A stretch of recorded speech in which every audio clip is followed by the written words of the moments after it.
Good morning, Baguio! Nandito tayo ngayon sa Baguio at ilang oras yung biyahe natin?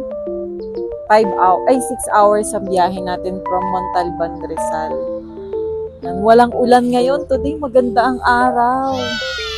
Yan, makakapasyal tayo. Hindi kagaya nung last punta namin, maulan. So, andito kami sa park. Kakain kami ng almusal at dala namin ng mahiwagang rice cooker. Tapos tayo ng Burnham Park. Tapos, ito na yon. Mamamasyal-masyal. Tapos punta tayo ng Strawberry Farm. Saan pa ba tayo punta? Sa Camp John Hay. Punta tayo doon. Sa The Mansion. Hindi pa natin napuntahan. Hindi pa nakita ng mga bata.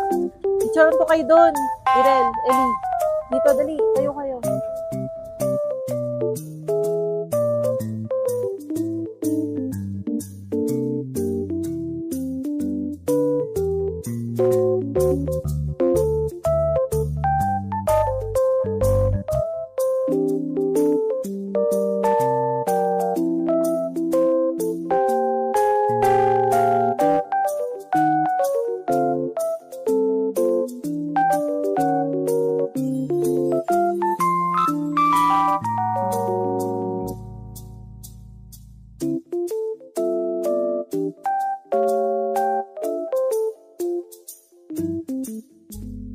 Friday pala. Kahit Friday, medyo madaming tao pero hindi naman super crowded.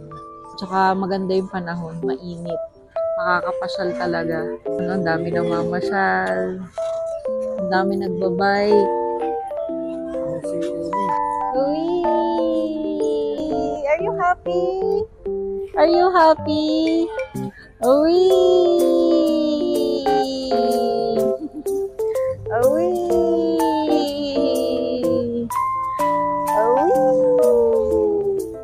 Kung gusto nyo magbangka, punta lang kayo dito sa Dolphins Cove kasi dito bibigyan kayo nila ate ng discount na magandang rate, diba? Tapos wala pang time limit. Kung gusto mo, mag-extend, okay lang sa kanila. Mababait pa sila ate. Ayan sila ate, kaway kayo, te. Hi! Ayun si ate, isa pa maganda.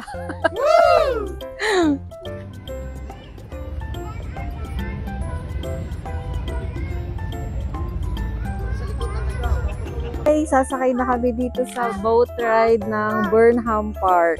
Yan, tara, sama kayo. Let's go to the boat! Let's go down! Yeah! Sakay na kami dito sa boat ride na Swan Lake. Yan, di kami makausad. Kanya-kanyang rent pala to, no? Iba-iba may-ari. Yan. 200 pesos lang, good for 30 minutes, no? 200 pesos lang yung rent sa kanila, good for 30 minutes, pero okay lang na sumobra. Kung nag-enjoy kayo, okay lang yun kahit na umabot kayo ng 1 hour. Mabait yung may-ari ng Dolphin Cove. Yan, ikutin natin yung buong Swan Lake na. Ang ganda nung na-rent natin na yung best nila. Nakabago.